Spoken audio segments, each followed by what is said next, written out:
Saya mengikuti kajian antum itu, yang pemikiran itu. Menarik sekali. Pemikiran Islam itu.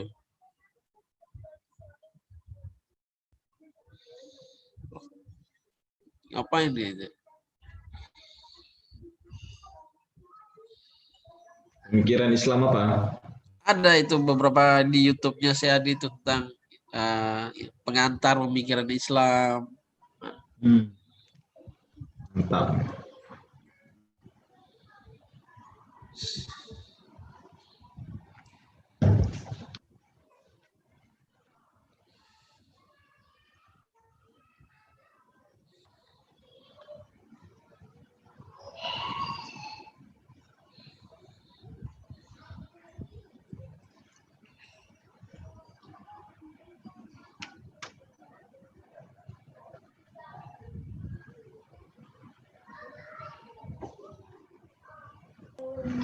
Halo, Syekh. Ya. Rizal. Ya, mantap itu kajian antum itu. Masih ada utang nih yang belum Nyantai aja, Anda juga masih ada utang, sama-sama punya utang. Temanya sekarang kan Beyond Debt.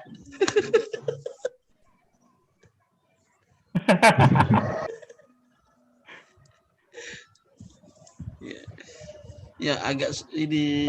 Pak Apas mau menyerahkan itu ke saya, nggak sanggup saya menganalisinya, saya bilang kan. Serahkan ke ahlinya tuh. Kayaknya malam ini Pak Adi terpaksa nih harus itu juga nih. Karena iya, harus ikut dulu. Pak Daromir dia kurang sehat, tapi diusahakan. Saya baca bukunya Pak, nggak punya PDF-nya itu. Ya memang belum ada. Ya, masih belum ada itu. Dia sudah ada sih ya. Online-nya sudah ada, tapi aneh crack doyenya kok agak susah gitu ya.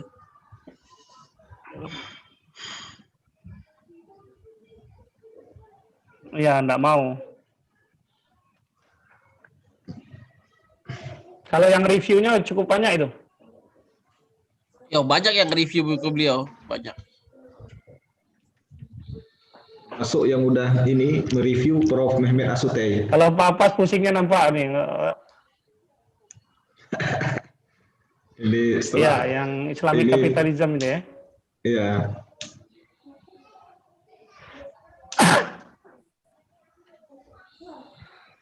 Pak Apas kayaknya kerut kening birokrasi ini. Emang ini harus masuk tarikat kayaknya. biar celah kembali ya. Ini udah menjelang akreditasi lagi nih Pak Adi nih. Itu apa namanya, ekonomi di Malaysia kan baru ngangkat itu ya, apa Prof, ekonomi insani ya. Itu kayaknya perlu diangkat lagi itu, apa karyanya guru besar IPB Natat Maja. Itu kan udah lama gitu ya, perlu disinggung. Kajian itu udah lama di Malaysia, baru diangkat lagi. Ekonomi humanistik di Malaysia kan baru menjadi tren gitu ya. Di kita itu udah lama. Ya kita kan udah pernah bahas itu. Kan kita udah bedah juga itu. Kayaknya perlu diulang lagi nih Pak. Maksudnya ada pembanding gitu loh, Profesor Malaysia. Kita bandingin dengan review buku karyanya Prof. Natat Maja. Oh, oke, siap tuh Pak Adi, kita mainkan lagi Pak dengan Pak Yusuf, Prof. Sadia. Pak Adi ini mainkan Pak Adi. Sumbernya siap. Nah, ini kan Pak Yusuf bisa, Prof. Sadia UiTM, saya Pak Nur Rizal, Pak Solihin, Pak Adi. Ya. Menarik itu, karena Malaysia kan lagi ngangkat isu itu gitu. Ada di grup sebelah itu, yang di grup global ICEVA itu, Prof siapa itu ya pembicaranya? Beberapa profesor itu dari UTM ya kan? UTM ini jadi motornya nih. Ekonomi manusiawi. Ya, ekonomi manusiawi. Ini ada Profesor Dato Muhammad Razwan Osman.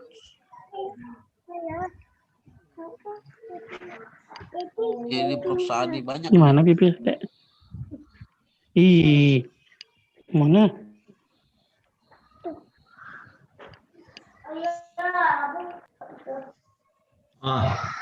Prof Damir, welcome Prof.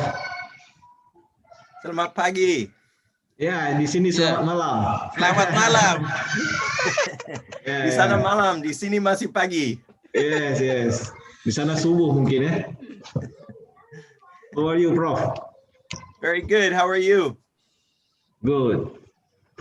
Long time not to see you. Yeah. How are you doing? It's good to see you. It's been many years. Yes.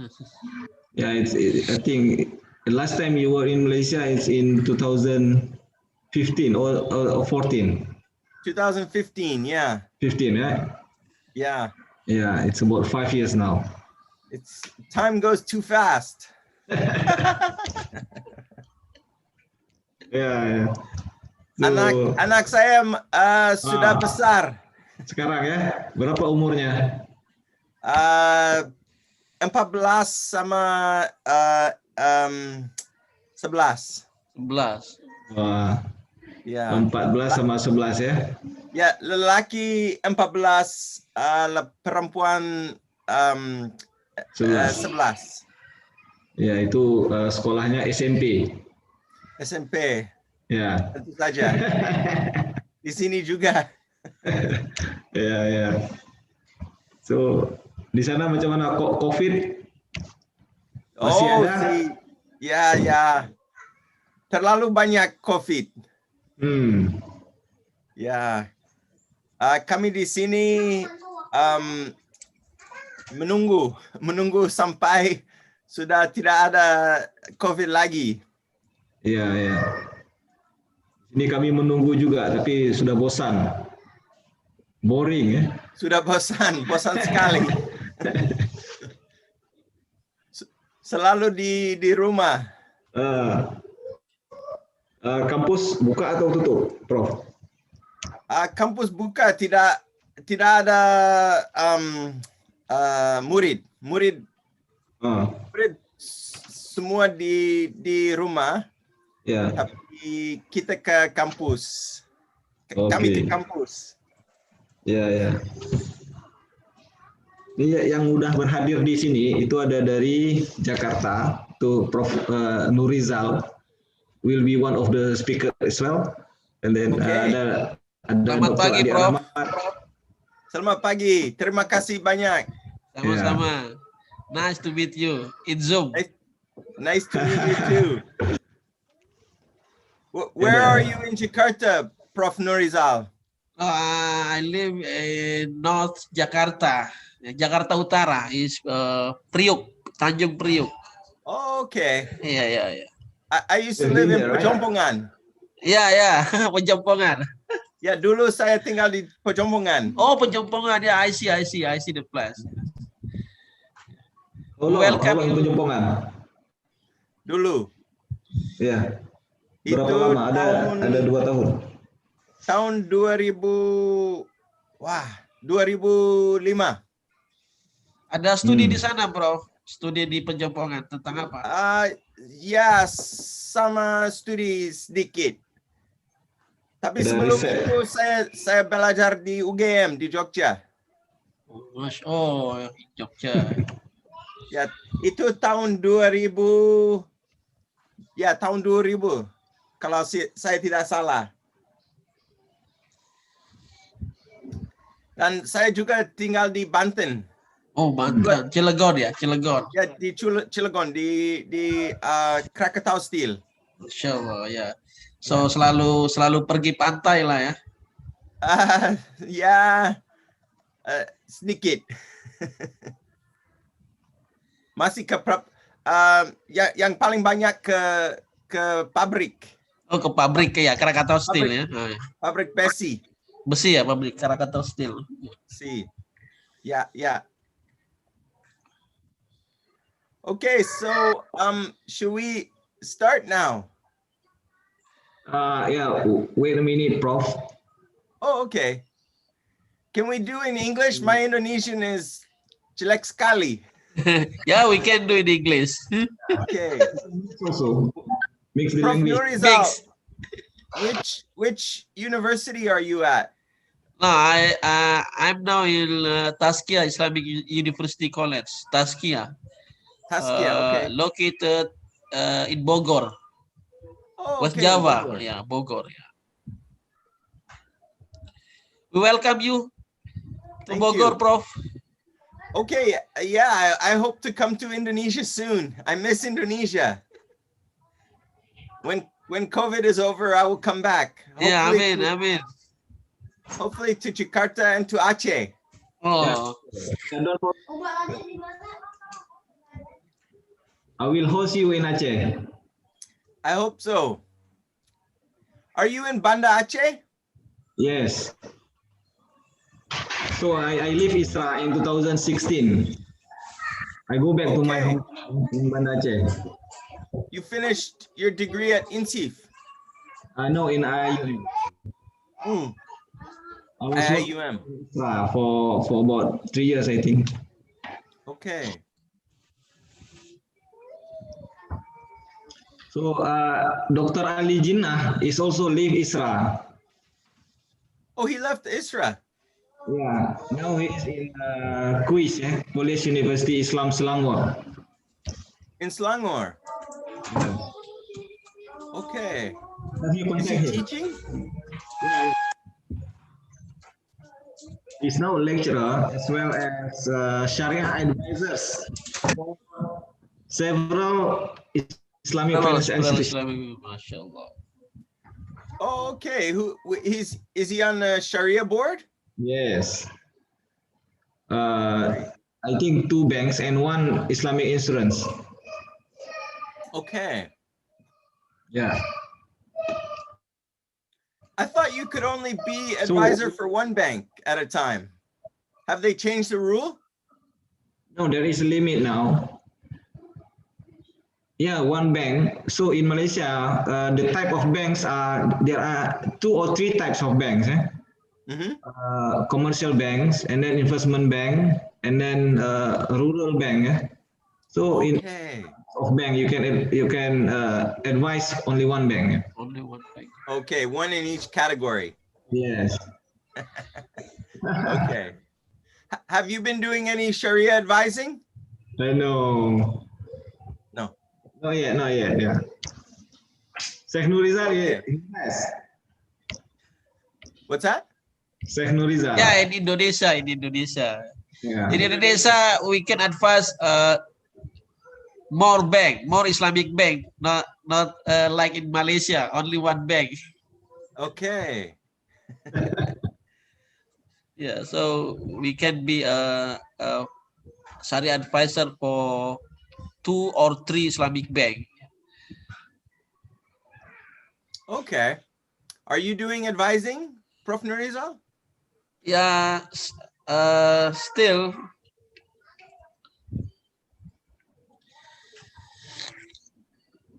How are things with Islamic finance in Indonesia these days? I heard it is growing quite a bit.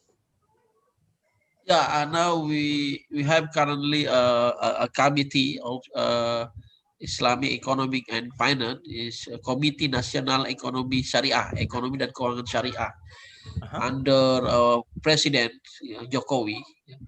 So now currently we are approaching to be one of the leader in Islamic finance. Okay.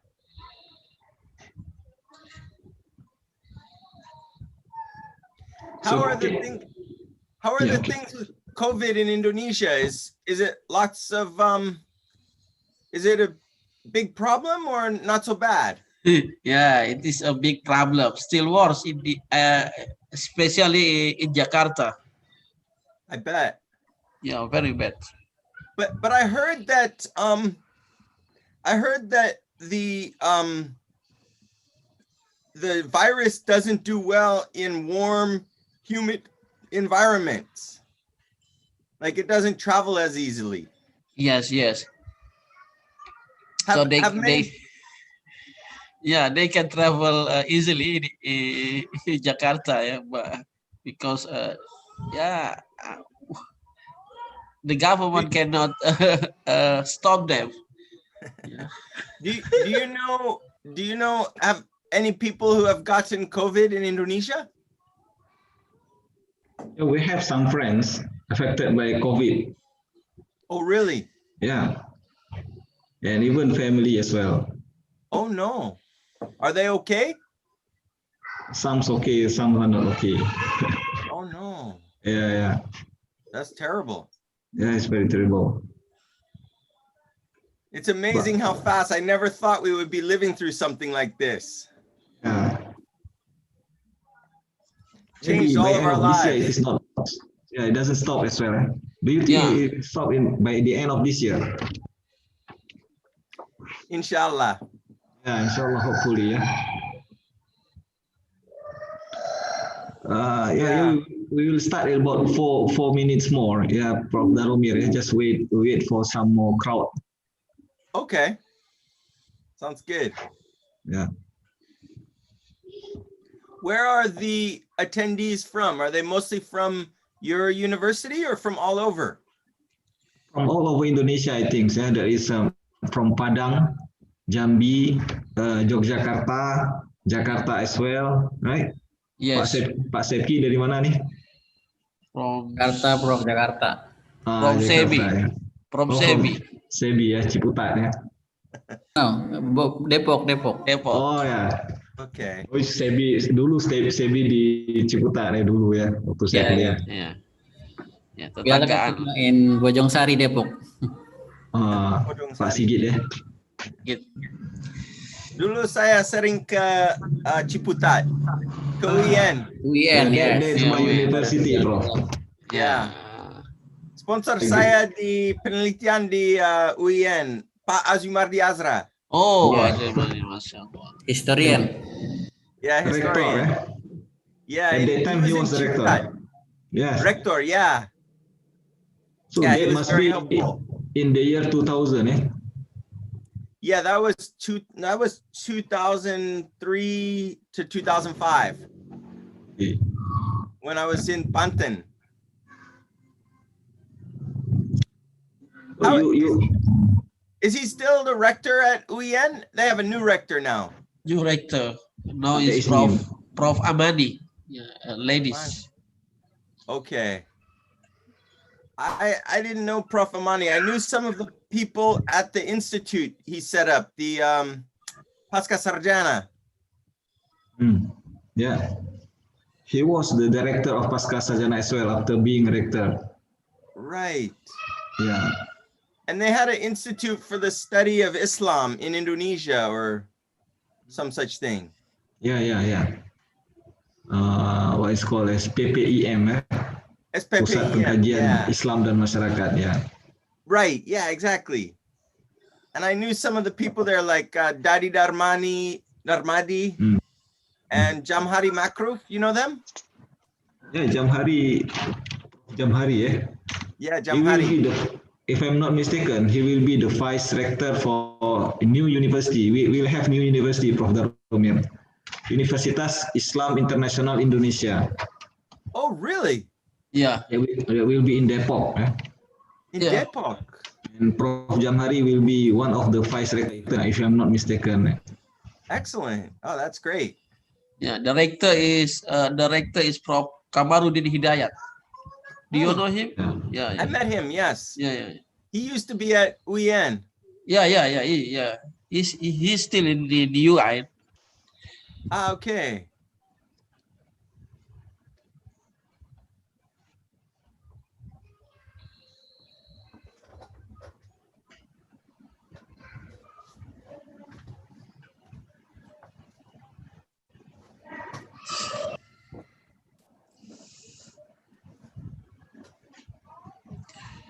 Okay, Prof. Daromir, shall we start now? Yeah, we can start. Yeah, okay.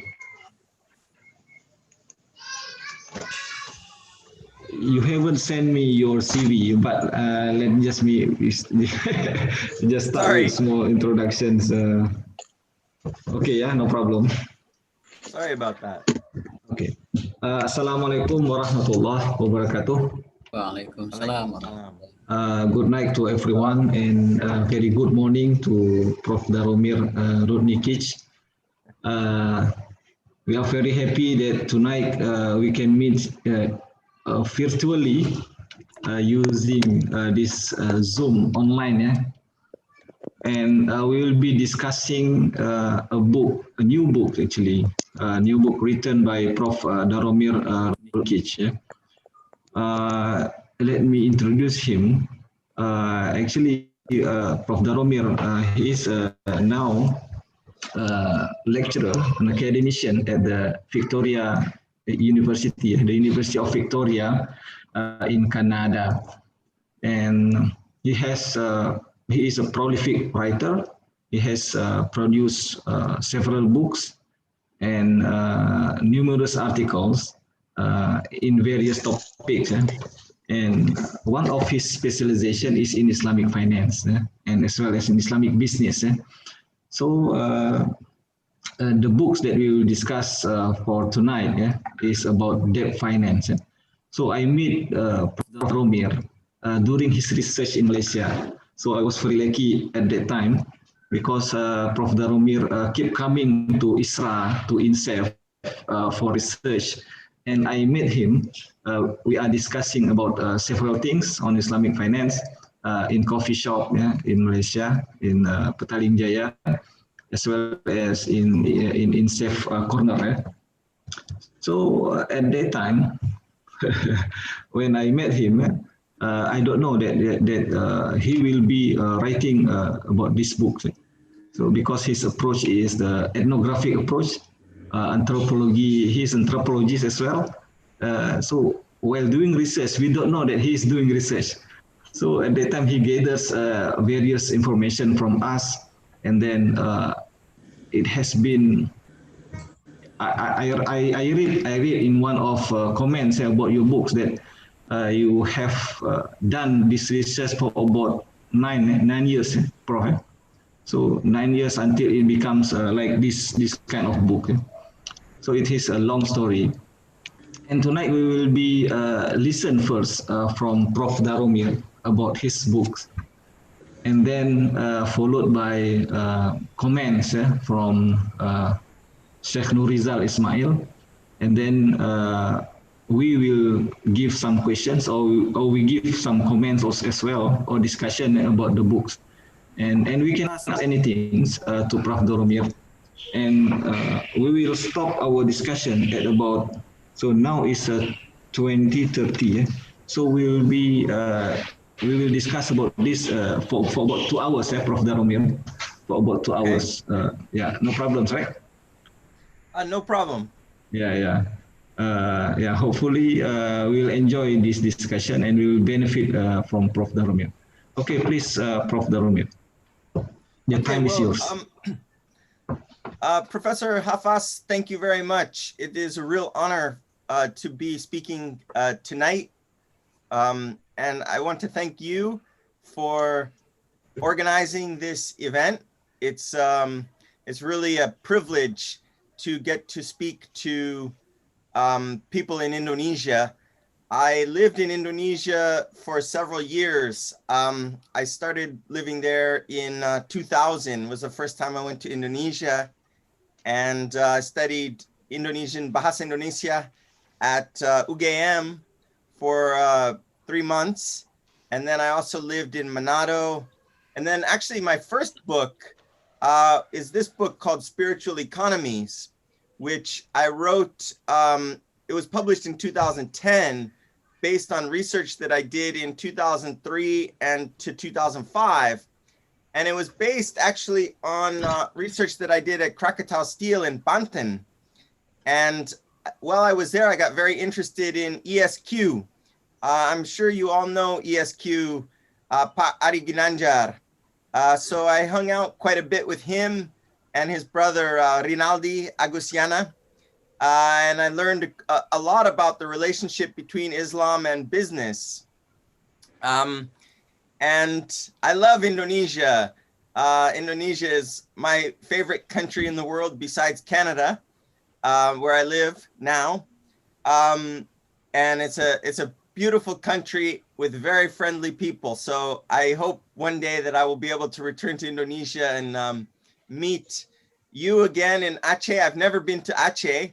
I've been to Padang and Jambi and Bengkulu, but never to as far north as Padang, or sorry, as Aceh.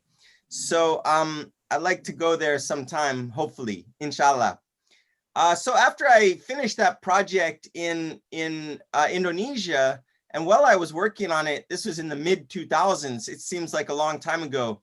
That was 2003 to 2005. I became very interested in Islamic finance and Islamic banking. And so what I was talking to, I met a bunch of people there, and they said, you know, there's some stuff in Indonesia. At that time, there wasn't much in Islamic finance and Islamic banking in Indonesia. I think probably today, there's much more going on with Islamic finance in Indonesia. But at that time, it was still a little bit sleepy. There wasn't much going on. I thought about doing a project with Bank Muamalat. At that time was the biggest Islamic bank in Indonesia. But it turned out that it wasn't, everyone was telling me there that, oh, you really need to go to Malaysia. You need to check out what's going on in Malaysia. Their Islamic finance is really big. There's tons of stuff going on. It's the main place. So I first went to Malaysia in 2010, I believe. Yeah, right after I finished my first book. I went to Malaysia 2010 to 2011. I think maybe that was the first time I met Professor Hafaz. While you were a student at International Islamic University of Malaysia. And I started doing the research. I was an affiliate with INSIF, the International Center for Education in Islamic Finance. And I did research from 2010 until 2015, about 5 years in total.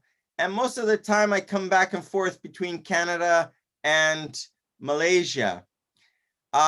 And so in 2019, I guess last year, it feels quite old, the new book came out, which is called Beyond Debt, Islamic Experiments in Global Finance.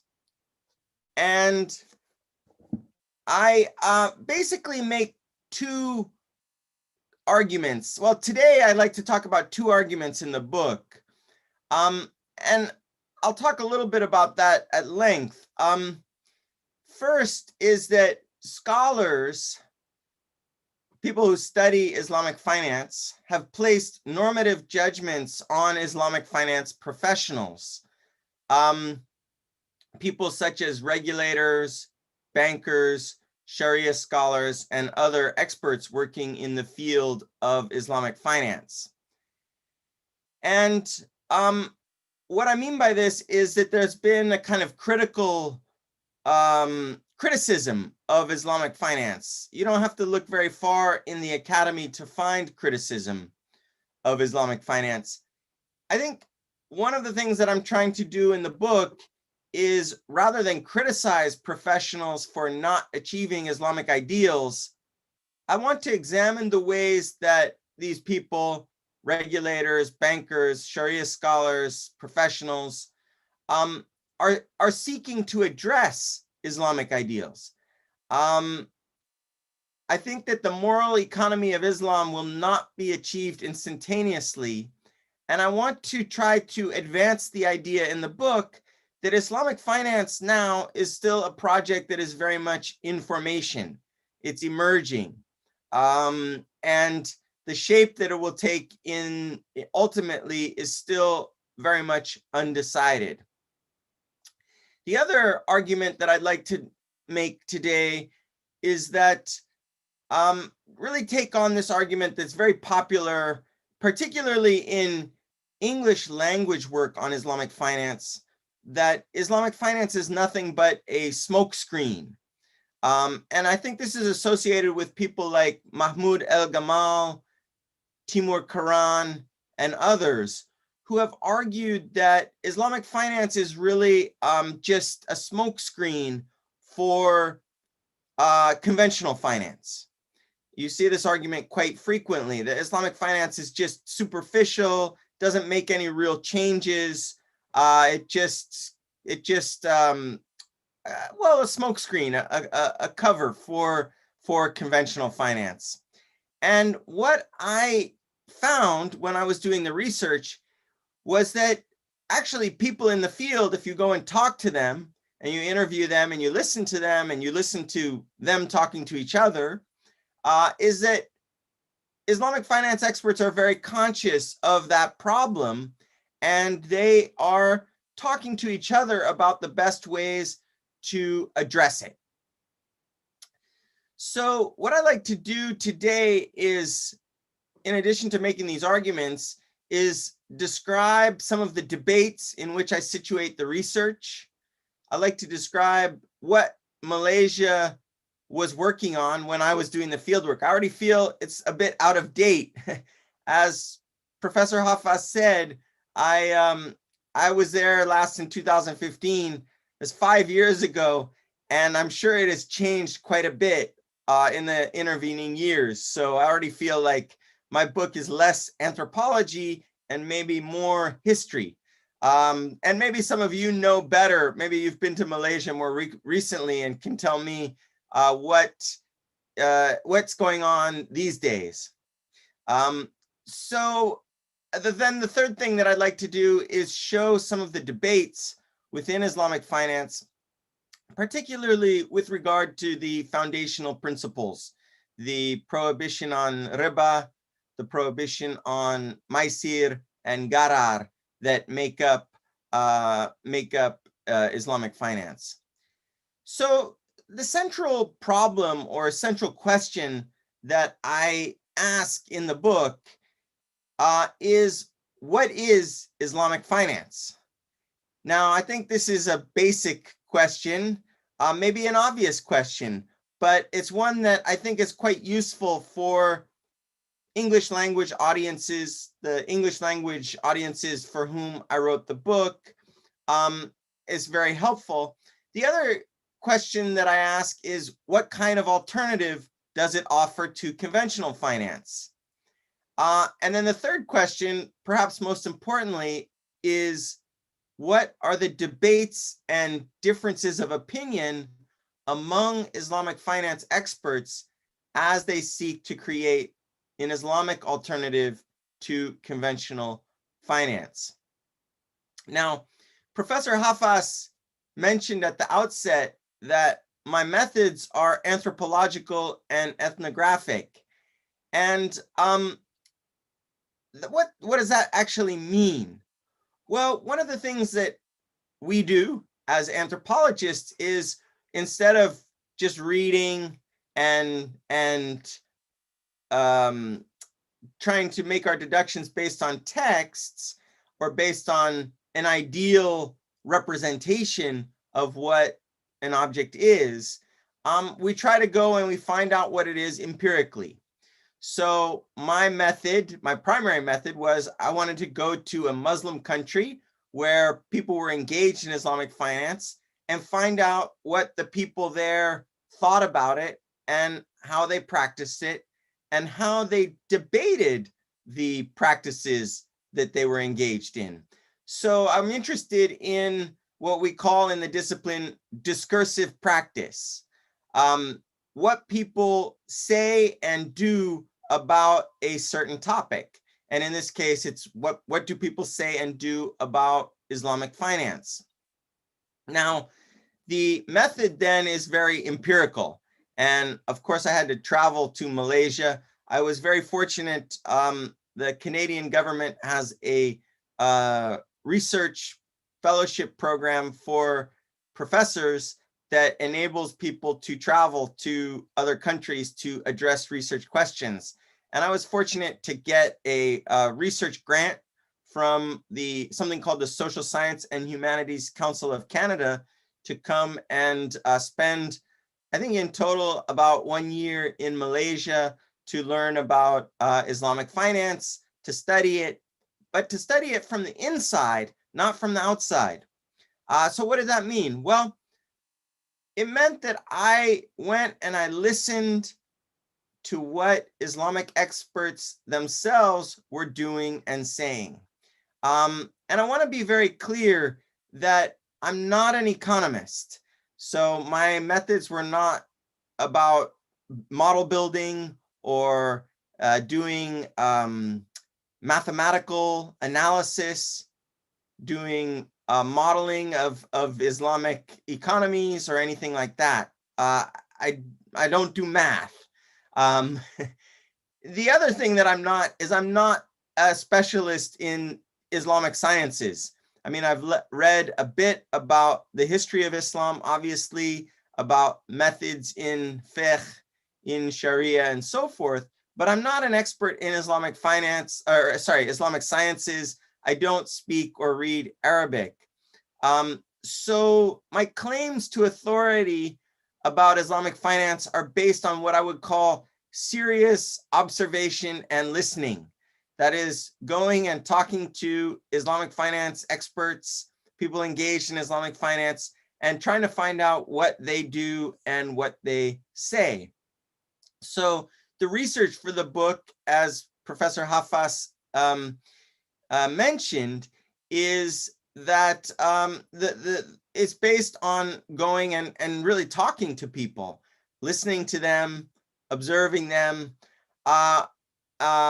And so what I did when I was in Malaysia between 2010 and 2015, when I was in the process of collecting the research for the book, is I would bother a lot of these very busy experts, people at ISRA, the Islamic, what is ISRA? The Islamic Studies and Research Academy, INSEEF. Yeah, sorry. Islamic finance. Yes, thank you. At ISRA, at INSEEF, at Bank Negara, at the Securities Commission. And the other advantage that I had in Malaysia is, I'm sure you will remember this, Hafas, there are many workshops, forums, conferences, these types of public events where people were discussing what's going on in Islamic finance.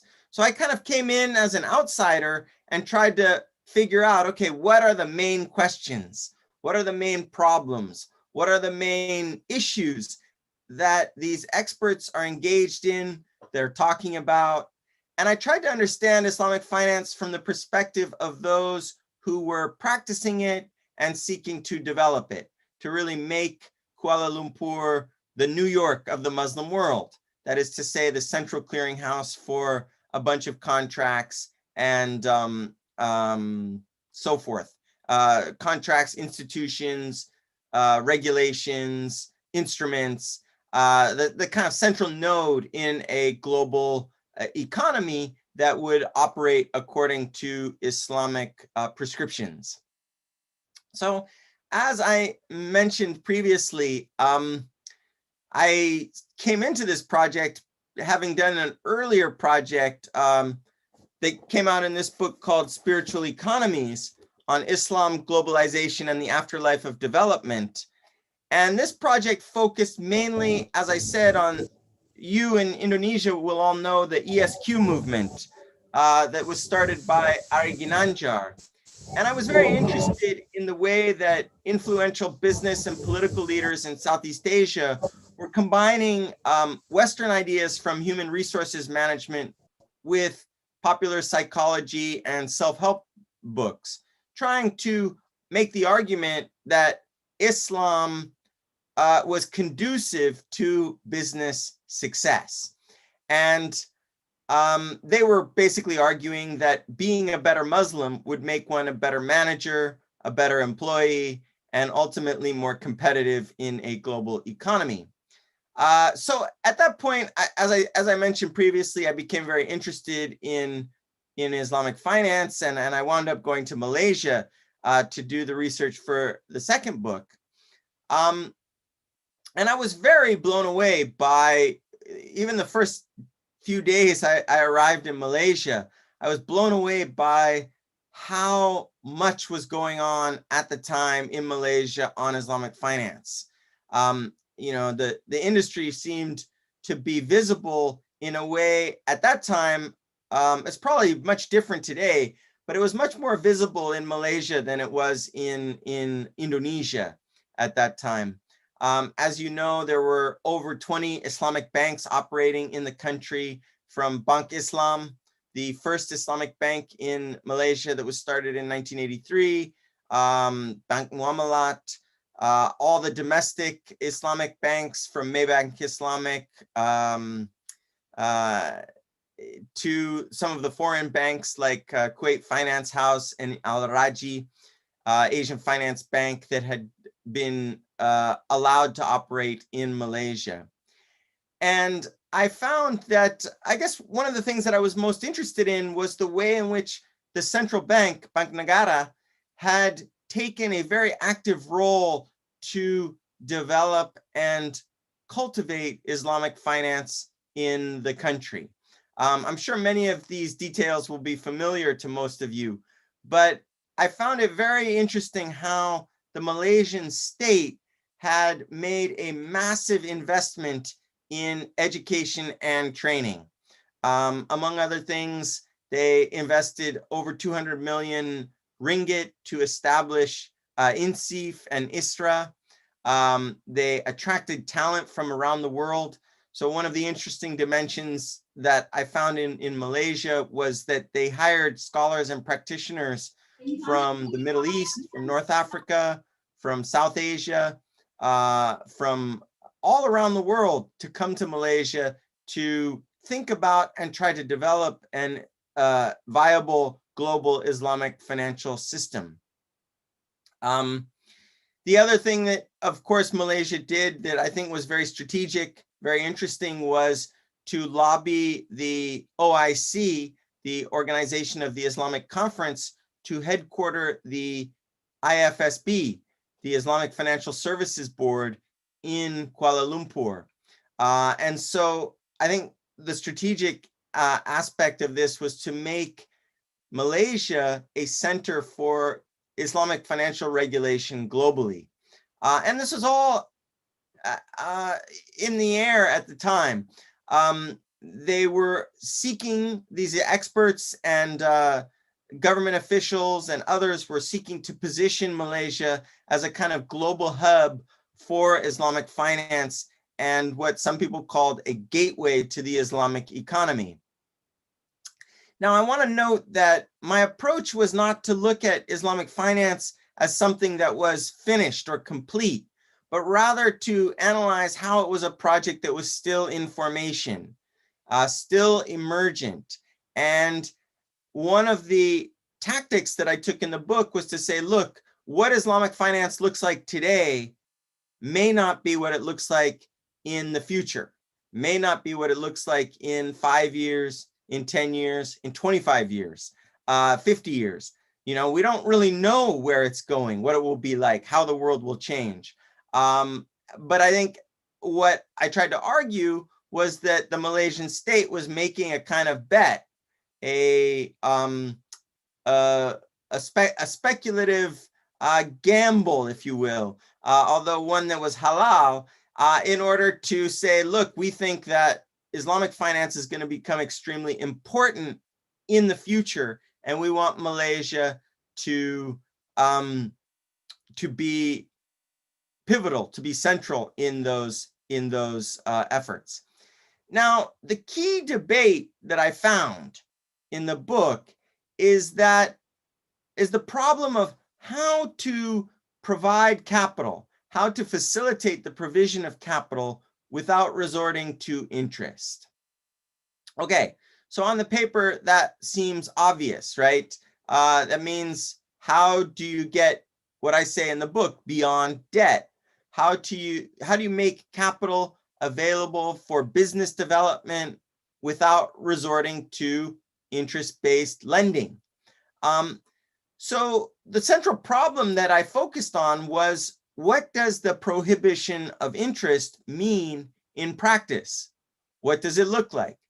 And what I found was that there really are two main techniques to achieve this. And this, perhaps it will be obvious to you, but I think it was very important to record it, that at that time in Malaysia, the debate was between those who were advocating the kind of complying with the letter of Islamic law, the letter of Sharia, and those who sought to comply with the spirit of Sharia.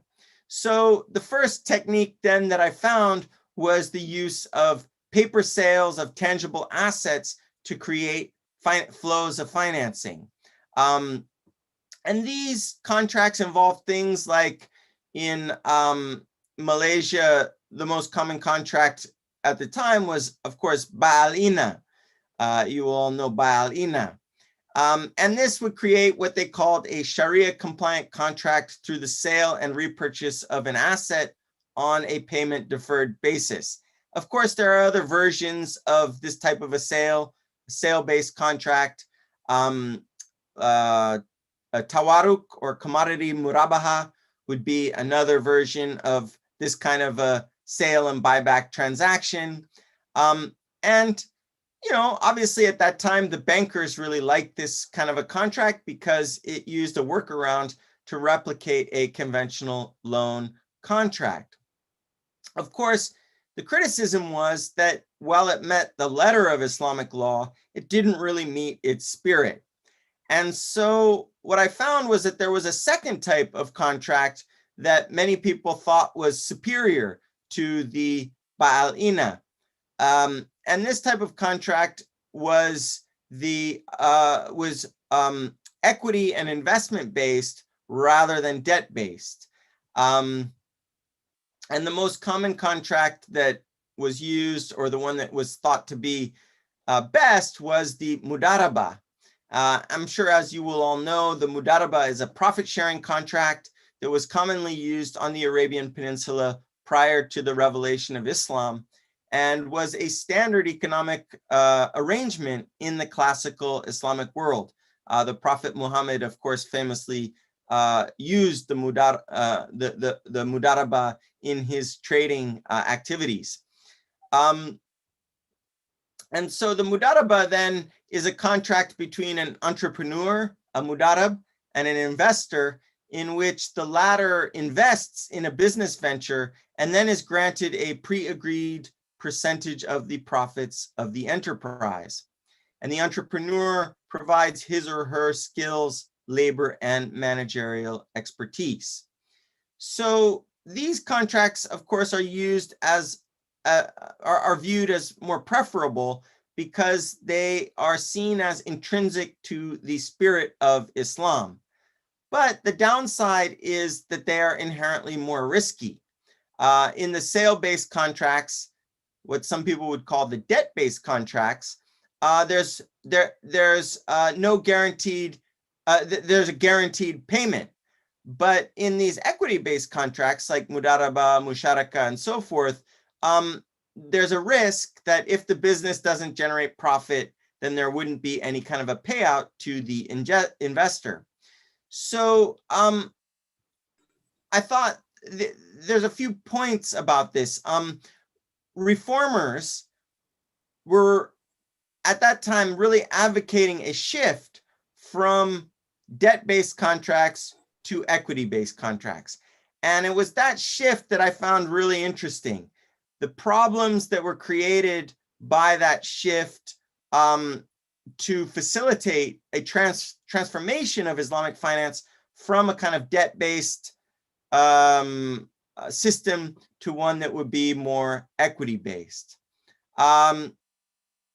Now, what was the implications of this for Islamic finance? Well, what I found was that people had to do all kinds of work to figure out, okay, how would this actually work? How would these Islamic finance contracts be organized? How would they be structured? How would people be able to manage risk in a situation where you're using these inherently volatile and risky contracts? And the big important thing I think that these contracts offered was a break on the creation of leverage. Leverage became a thing that really, when I was doing this field work, it was in the wake of the 2008 financial crisis. And many people were asking, what is it that Islamic finance offers to resolve the financial crisis that maybe people in Europe, in North America, where the crisis had been so bad, could learn? What could people in Europe and North America learn from Islamic finance? And I found that one of the things that equity-based contracts do is, and this is an argument that was made by regulators in the central bank that I interviewed, is that it would put real brakes on leverage. As you all know, banks often lend more than they hold on account, right? We have fractional reserve banking. We have all these systems where banks can lend out 8, 9, 10 times as much money as they actually hold on deposit. And so one of the things then that an equity and investment-based system enables is you can't lend what you don't have. So you put these kind of natural brakes, natural limits on leverage. And that theoretically could create more stability. I don't know, we haven't really tried it yet in practice, but that's something that I think is an important idea that Islamic finance offers to people that are seeking to manage the volatility in the economy. Now, another interesting thing that I found is that many of the people that I was engaged with in Malaysia were looking to critiques that took place in the West to validate Islamic finance, and especially the equity-based Islamic financial system. So at that time, very popular was work by Kenneth Rogoff and Carmen Reinhart. And Rogoff and Reinhart argued that that financial markets had become reliant on leverage, and because of that, they had become fragile and subject to crises of confidence.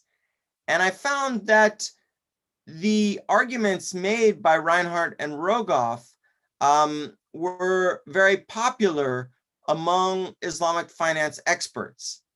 And they would often quote the work that Reinhart and Rogoff had done on the 2008 crisis in order to validate some of the advantages that they saw Islamic finance held over conventional finance. The other thing that was very influential, and I was interested in the way that Islamic finance experts in Malaysia were citing work that had gone on in Europe and North America to validate some of the arguments and advantages that Islamic finance held over conventional finance. The other thing that was very influential at that time was the so-called New Chicago Plan. Some of you may be familiar with this, but in 2012, some economists working at the IMF, the International Monetary Fund, came out with a working paper titled The Chicago Plan Revisited. And the paper endorsed the so-called Chicago Plan, which was a proposal for banking reform set up after the Great Depression in the United States. And this basically argued that the monetary and credit functions of the banking system should be separated, and that deposits would be 100% backed by government issued money.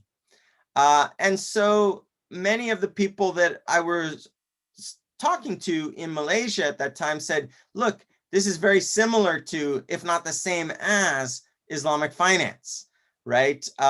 So one Islamic economist that I interviewed in Malaysia argued that this plan was essentially identical to Islamic banking, because there was a 1-to-1 ratio of assets to liabilities. And he compared it to the wadia, the safekeeping contract that's has been traditionally used in the Islamic world. He said that's, we could look at the Chicago Plan, this idea of a 1-to-1 ratio of assets to liabilities as a kind of form of wadia. So I think one of the interesting things that was quite ambitious about this project is that Islamic finance experts saw efforts to reform conventional finance broadly as evidence for the utility of Islamic principles in the financial and economic systems.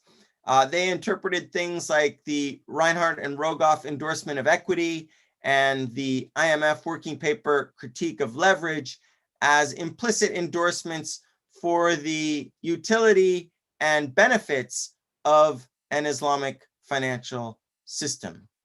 So these were kind of many of the things that I looked at in the book.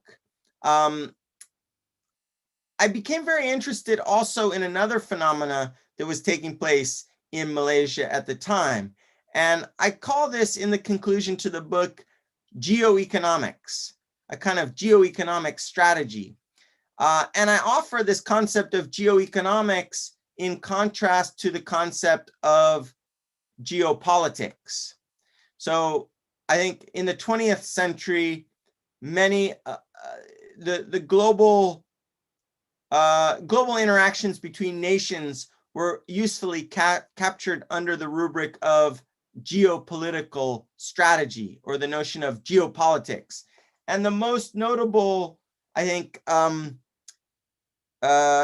kind of geopolitical conflict was, of course, the Cold War, the conflict between the Eastern Bloc and liberal democratic nations in Western Europe and North America.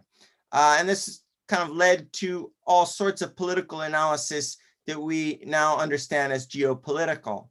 And part of what I'm arguing in this book is that Islamic finance is actually evident of a new way of conceiving of international relations in the 21st century. So part of the claim then is that future economic or future international relations arrangements will be economic rather than political. And I argue then that Malaysia's Islamic finance project is a kind of geoeconomic strategy. Now, what do I mean by geoeconomics? Well, if you think about it, Malaysia is positioned between the world's greatest source of surplus capital, the Middle East, and the greatest site of industrial production in East Asia, China, right? Malaysia's right in the middle between these two poles. So you have sovereign wealth funds in places like Saudi Arabia, Kuwait, Qatar, United Arab Emirates, that are incredibly wealthy because of the petrochemical wealth that has come out of the ground, right? I mean, I'm sure some of you have been to the Gulf, and it feels like the money is literally coming up out of the ground. Well, where does the money go? Well, the sovereign wealth funds that these countries have are overwhelmingly invested in Wall Street and the City of London. So you have all this surplus capital that is going from the Middle East, from the Gulf, to places like London, to New York, and so forth. Now, what is the dream of Malaysian planners? Well, if someday, maybe it's already starting to happen, the surplus wealth, instead of going to New York, to London, to Frankfurt, to Zurich, will go instead to Kuala Lumpur, right? And Kuala Lumpur could become then the central clearinghouse in a global geoeconomic relationship that ties East Asia, where industrial production is taking place, to the Middle East, where you have the world's greatest source of surplus capital. And, you know, we don't know. Will this happen? I mean, at the time in Malaysia, they would say things like, we simply don't have the capacity. There aren't enough, the sukuk that we issue, the Islamic bonds that we issue are oversubscribed. And there's greater the demand for sukuk far outstrips the supply. I think, you know, it's not unreasonable to argue that at some point in the future, the populations of the Gulf countries may demand that their governments shift their sovereign wealth investments from Western capitals to Islamic capitals. And if that takes place, then Kuala Lumpur, Malaysia would be ideally positioned to be the kind of conduit between surplus capital in the Middle East on the one hand and industrial production in East Asia and China on the other. So I only have a little bit more time left. I'll just conclude here. I think one of the things that I was mainly interested in at this time was the imperative to produce new knowledge. And I looked at Islamic finance as a kind of experiment, an experiment that was emergent, that was in formation, that wasn't 100% decided yet. And so the previous reliance on debt-based contracts such as Ba'al-Ina could easily be shifted, or maybe not easily, but at least the idea was out there that it should be shifted to equity-based contracts such as the Mudarabah, Musharaka, and so on. Excuse me. And I found that Malaysia was taking actual concrete steps in this direction. They weren't giant steps. They weren't changing the system overnight, but I think there was a slow sense that the system had to be incrementally moved from what it had been in its inception in the 1980s and 1990s to something different in the future, in the 2020s, for example. And so there were 4 concrete steps that were underway. The first was the revisions to the stock screening methodology implemented by the Securities Commission. The second was the removal of the interconditionality clause on Ba'al-Ina that had made the 2 sales linked, and the central bank said, okay, we can't do that anymore. So we can't make the second sale conditional on the first. The third change was new legally mandated penalties for Sharia non-compliance. And at this time, they were threatening people with up to 8 years in prison and a fine of as much as 25 million ringgit. And fourth, there were potential revisions to the way that Mudarabah contracts could be used and the creation of so-called PSIAs, or profit sharing investment accounts. And so I think in conclusion, what I'd like to say is that these developments were taking place incrementally, maybe too slowly for some people, too fast for others. But the idea was that what Islamic finance was at that time, what it is today, will not be the same thing as what it is in the future. And I think this is one of the places that I ended the book, was this kind of experimental ethos. It's like, let's try it. You know, let's not just assume we know what it is. Let's try and think about it. Let's come up with new solutions to outstanding problems. And I think there's a real opportunity here. Islamic finance will be what those who are engaged in the industry in the near future want it to be. And the question of whether it will ultimately be debt-based or whether they'll move beyond debt is still an open one. And we need more knowledge. We need to think more about it. We need to produce more knowledge. I'm sure this was definitely happening in Malaysia at the time. I'm sure it's happening in Indonesia today. And I think it will, if people continue to work on it, ultimately make a real impact on what the shape and form of Islamic finance is in the future. So maybe I'll conclude there, Professor Hafaz, and we can move toward some discussion. Okay. Thank you very much, Prof. Daromir. It's very extensive explanations from your book. I think everybody got clear about the content of these books beyond that. So basically this, as Prof. Daromir has explained, it starts from curiosity about the emerging industry in Muslim society, which is called as Islamic finance. And Prof. Daromir do research in the early stages about this for this industry, which is in 2020. And Malaysia at that time is still developing the Islamic finance industry, and Malaysia took a radical step if we compare it with the other countries such as Indonesia or Singapore or even in the Middle East, whereby Malaysia has an ambition to be a global hub for Islamic finance, and for that Malaysia invests millions of ringgit to establish INSEF, for example, to establish ISRA, and then to grow further IIUM, several universities, USIM as well, and they attract also talents from other countries to come to Malaysia, such as Prof. Abbas Mirakor being a shareholder in INSEF, and many other scholars also come to Malaysia and then discuss and think what they can do to develop Islamic finance industry. And it is very clear in Prof.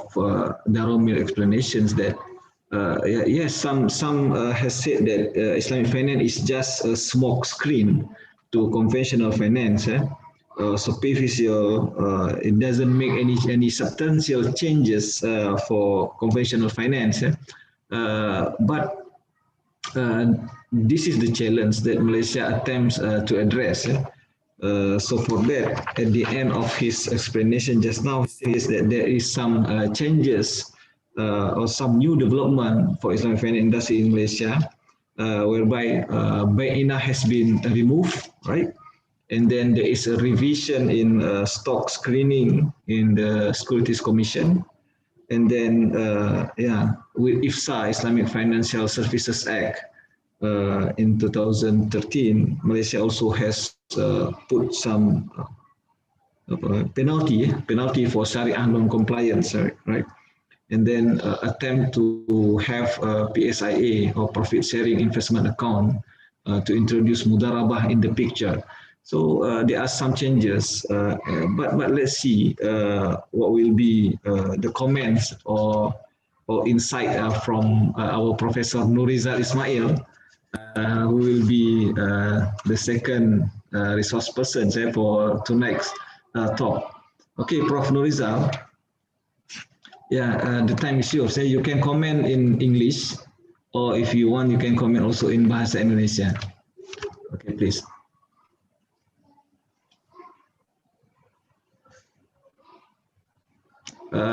Prof. Nurizal is a lecturer. Prof. Nurizal is a lecturer at the Tazkiyah Islamic University in Bogor. So his main interest is in philosophy. He has some books as well as articles, mainly research on the history of Islamic economics and finance. He graduated from ISTEC in Malaysia, and then USIM, USIM. Okay, please. Yeah. First of all, thank you very much to Professor Hafaz for inviting me.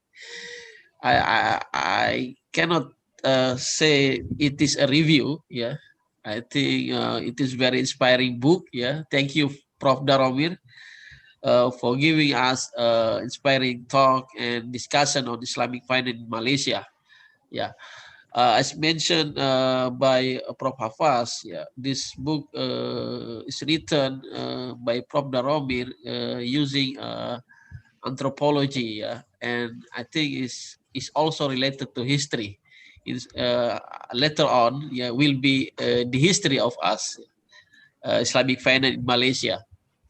Yeah, the study of Islamic economy and finance using such methodology methods like ethnography and anthropology is still rare, studied by the researchers of Islamic economy and finance. And then you got this field, alhamdulillah,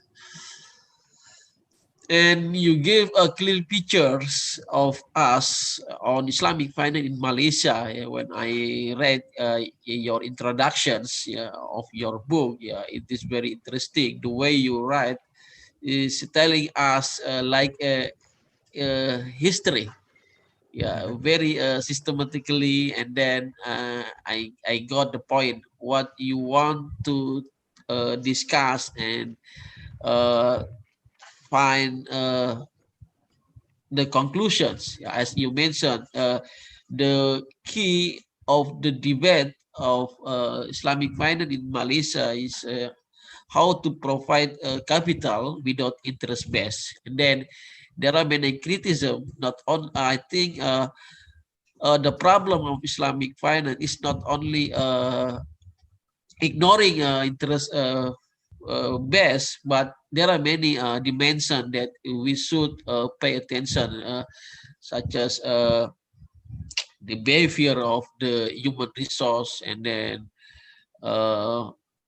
there are many obstacles we can face in Islamic finance, like in Indonesia. Some some Muslim organization, they said Islamic banking is the same with the conventional Islamic finance. It just replacing debt with another debt, debt base like Bail-Ina, or another contract, Islamic contract. And then come up with the issue is Islamic finance is just a form, just fulfilling the contract, the valid contract, which fulfill the pillar and the requirement, but not fulfilling the substance, the maqasidus syariah. It is also the issue raised by the experts, by the Muslim economists regarding Islamic finance. And I do agree with you with the geopolitics, geoeconomics. I think it is a new term for me. Malaysia would like to get the attention with the Islamic finance. As mentioned by Prof. Hafaz, they want Malaysia wants to be a global hub of Islamic finance. And then now they shifting Malaysia shift to be a global hub of Islamic wealth management. As you mentioned, they want to attract the fund from affluent people from Middle East and other worlds. Therefore, they come with the infrastructures like Labuan Islamic Finance, and then Malaysia released Islamic funds and wealth management blueprint in 2017. In order to be a global hub of Islamic wealth management. I think it is also a new development of Islamic finance in Malaysia. Malaysia wants grabs another opportunity. Not only Islamic finance, but also in Islamic wealth management in the bigger scope of Islamic economic. Also, I think in current situation, Malaysia also tend to focus on Islamic social finance. Not only Malaysia, Indonesia also. They are currently intending to focus on Islamic social finance as the instrument to promote the welfare of the society, like zakat, infak, sedekah, and wakaf. Unfortunately, I don't have your book, so I just read your introductions. Hopefully I can buy your book. In the bookshop, inshallah. I think I get many terms in your book, like you mentioned New York of Muslim world. I think this you very yeah, new term for me, New York of Muslim world. Yeah, I think you meant is Malaysia, yeah, New York of Muslim world. Yeah, and then we wish you to study Indonesia Islamic finance, yeah, because we have a multi dimension of characters and cultures, yeah, ethnics, yeah, and Muslim organization that regard to Islamic economic and finance in different way. Yeah, as I mentioned, some Muslim organization that riba is okay, riba in some certain sense is okay, but some Muslim organizations said riba haram, yeah, and so on. Yeah, thank you very much, Prof. Daromir. I think I would like to buy your book, inshallah. Syukran wabillahi taufiq wal hidayah. Assalamualaikum warahmatullahi wabarakatuh. Alaikum salam. Salam. Thank you very much, Prof. Nurizal, for your comments and insight about the books. Okay, now I would like to call upon our participants, to discuss the book, even though we haven't read the books, but I believe you can figure out from Prof. Daromir, the authors himself presentation just now. If you have some questions or queries or comments maybe, or insight about the books, please welcome. Anybody want to ask?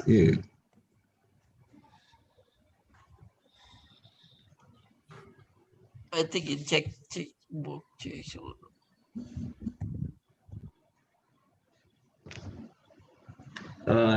Boleh pertanyaan dalam bahasa Indonesia juga boleh ya kalau ingin bertanya. Silakan. Oke, Prof. Hafaz sedikit. Ya, silakan Pak Solihin. Ya, Assalamualaikum warahmatullahi wabarakatuh. Thank you warahmatullahi wabarakatuh. For the information, our discussion tonight. Yeah. But I'm promit question in bahasa, Prof. Daromir. Oke. Oke. Saya kira sangat menarik paparan dari Prof. Daromir. Saya juga mencoba memahami secara utuh pemikiran dari Prof. Ya. Saya menangkap begini, bahwa perkembangan Islamic Finance ini kalau kita analisis ya dengan pendekatan antropologi, saya menarik sesungguhnya asumsi atau teori ini dalam ranah pemikiran Karpolani, bahwa sebenarnya kapitalisme, jadi perbankan syariah ini adalah variasi yang lain dari kapitalisme, gitu ya. Bahkan dalam bahasa yang sering kita dengar itu, terutama dalam kajian postmodernis, ini kan sebenarnya hanya komodifikasi agama untuk mendapatkan keuntungan yang lebih atau akumulasi kapital yang lebih dengan memanfaatkan agama. Nah, makanya kemudian perbankan Islam itu tumbuh di Indonesia. Bahkan di Indonesia kalau kasusnya itu justru lebih menarik lagi. Banyak bank konvensional yang kemudian berubah menjadi bank syariah itu tujuannya adalah menarik segmentasi pasar dari kaum muslimin. Nah, inilah kemudian menjadi basis asumsi saya. Kira-kira apakah bisa kita katakan bahwa perbankan syariah, terutama di Indonesia, ini hanyalah bentuk dari komodifikasi agama semata. Jadi tidak murni sebagai bentuk dari respon ya atau kesadaran masyarakat muslim terhadap bank syariah. Jadi mohon nih Prof, pendapatnya seperti apa? Thank you, Prof. Okay, that's a very good question. Let me just make sure that I understood it correctly. In short, the question was, shouldn't we, you quoted the work of Karl Polanyi, the political economist, and you said that isn't Islamic banking only shouldn't we view it more as a commodification of religion, not a authentic religious practice. Is that correct? Yeah. That's right. That's right. Yeah, no, this is a very common critique. And I think it's an important one. I think we want to think critically about religion, about finance, about capitalism, as you suggest. And I think there always is a risk of letting commercial motives outstrip or overtake religious motives. I guess the point that I was trying to make, or that one of the points that I try to make in the book, is that I think people inside the world of Islamic finance take this issue very seriously. And I think part of what the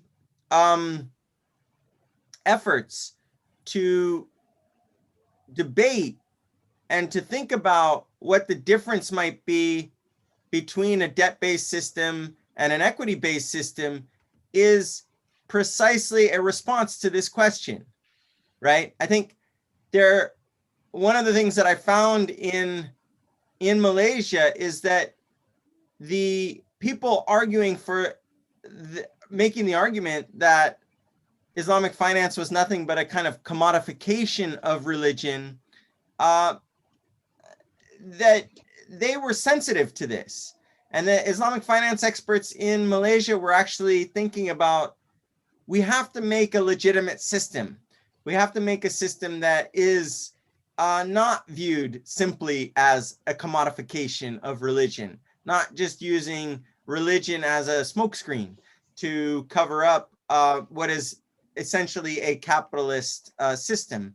And so I think that really the debt-based system, you could argue, okay, that's just commodification. I think that's where the equity-based system to me was much more interesting, because it was an attempt to respond to that very critique, to the argument that, oh, it's just a commodification.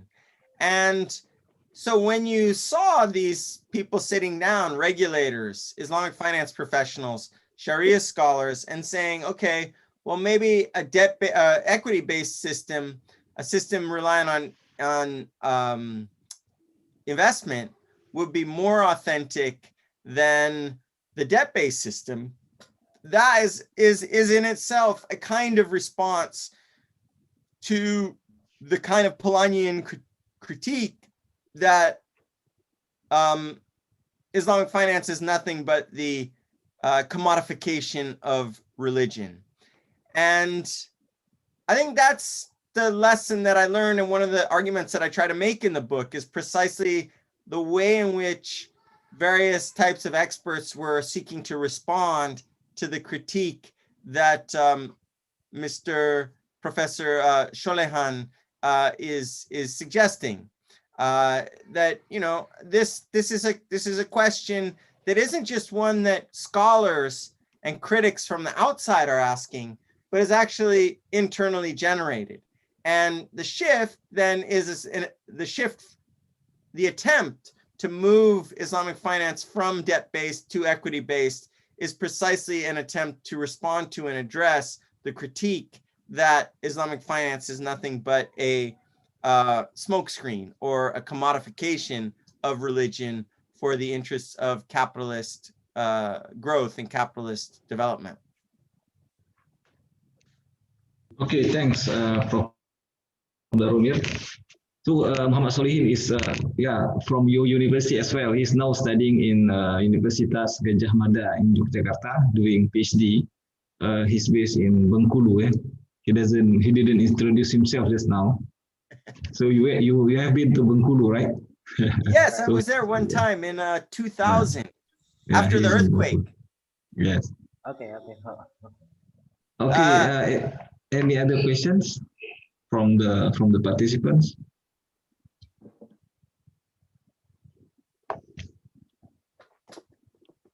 That was a great question, by the way. Really interesting. Yeah, because he is a philosopher in Islamic economics. Okay. What faculty are you in, Professor Mohammed? Yeah, I'm in Islamic economic and halal industry. Sekolah Pasca Okay. Sarjana. So you're doing the philosophy of Islamic finance and philosophy of economics. Exactly, in Islamic economic. Oh, that's great. Right now I study on Homo Islamicus to propose how did Islamicus exist in Islamic economic. Oh, interesting. Yeah, that's right. I would like to read some of your work. Oh yeah. Yeah, you should share. Yeah.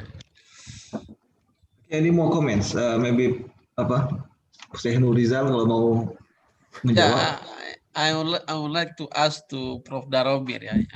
Oh, questions, huh? Yeah, questions. Okay. Please. Yeah, Prof. Because I don't know the content of your book, I would like to ask you regarding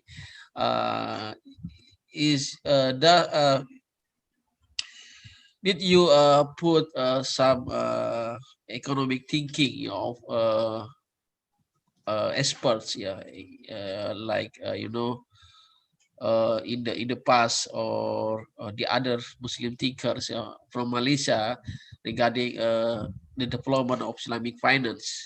Yeah, as we know, the father of the former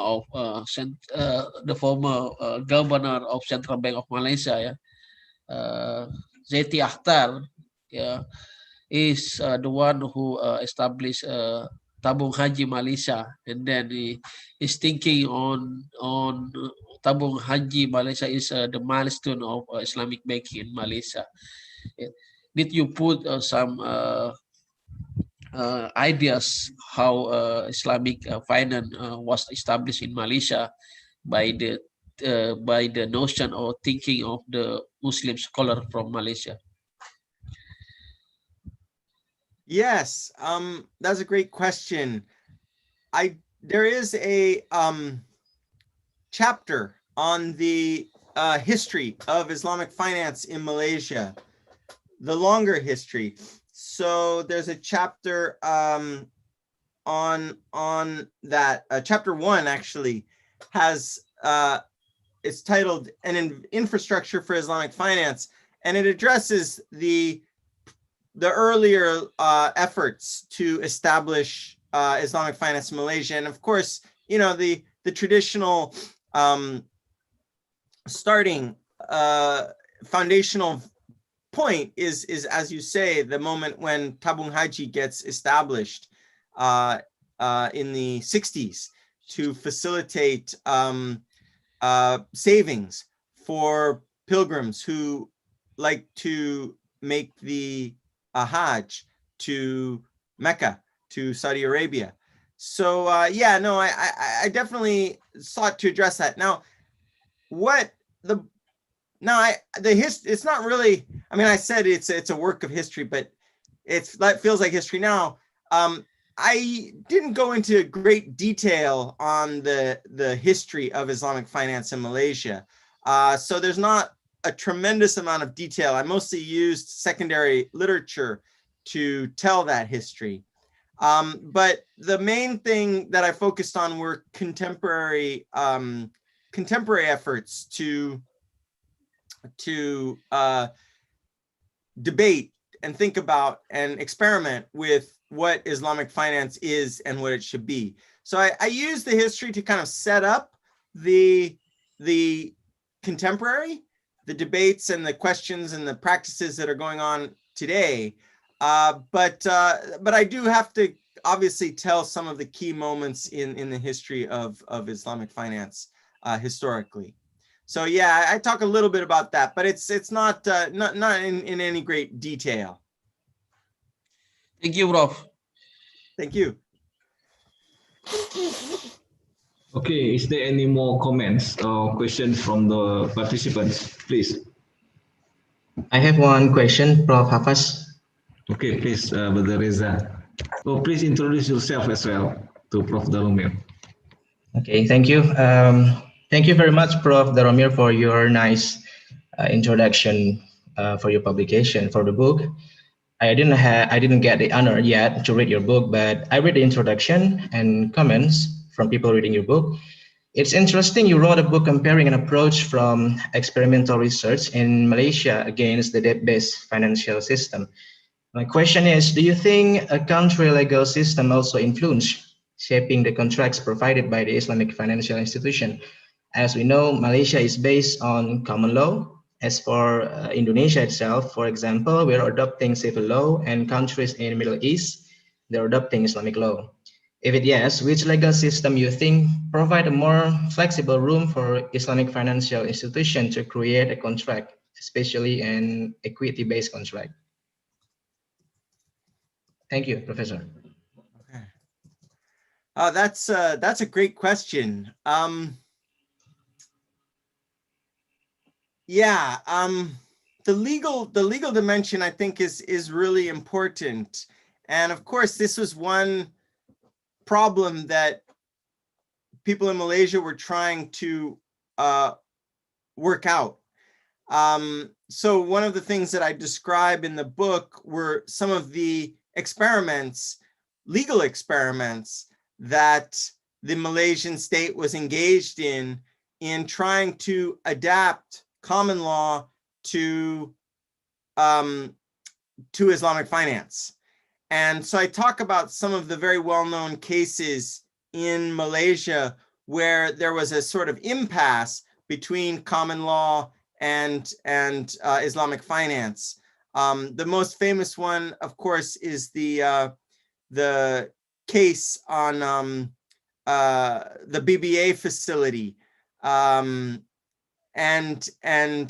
the point at which common law judges were put in the position of having to rule on the legal merits of Islamic financial contracts. And I think, to answer your question, one of the I don't think there's any necessary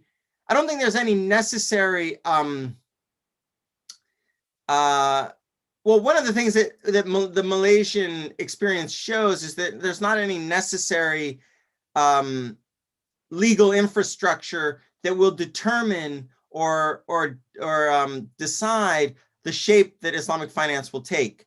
So, and I have to say, I don't know much about civil law as practiced in Indonesia and its flexibility. But one of the things that I thought was really interesting about common law was how flexible it was and how adaptable it was. So the Malaysian state could come in and say, well, this is a problem, but we can set up special judicial training, special programs to enable common law judges to have enough familiarity with Sharia, with Islamic law, in order to give them the credentials to arbitrate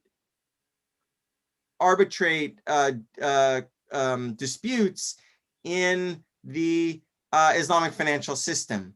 And so, your question, I apologize, I can't really answer it, just simply because I don't know enough about civil law or what's actually taking place in the Middle East as far as their legal systems. I haven't studied it enough. But I think for sure in Malaysia, one of the things that they demonstrated was that the common law system was adaptable enough to make it commensurable with the kind of legal techniques that were necessary to enable the system to function. And so, as far as the Malaysian experience goes, I think that shows a certain flexibility in common law, at least as far as its practice in Malaysia, to make it amenable to arbitrating disputes in the system. But I think it's a great question, and probably one that is worthy of further research. Thanks, Prof. Daromir. This is a very interesting new research. if we can do that, comparing Islamic finance in civil law countries as well as in the common law countries. And currently, if we could say that the Islamic finance industry in the common law is more developed, I think, if we compare with the countries. Because the advantage of this law is that it is very flexible and adaptable to the various changes in the industry. Yeah. But it opens for research for this. So Riza Aulia just now is our lecturer in the UIN Ar-Raniri University in Banda Aceh.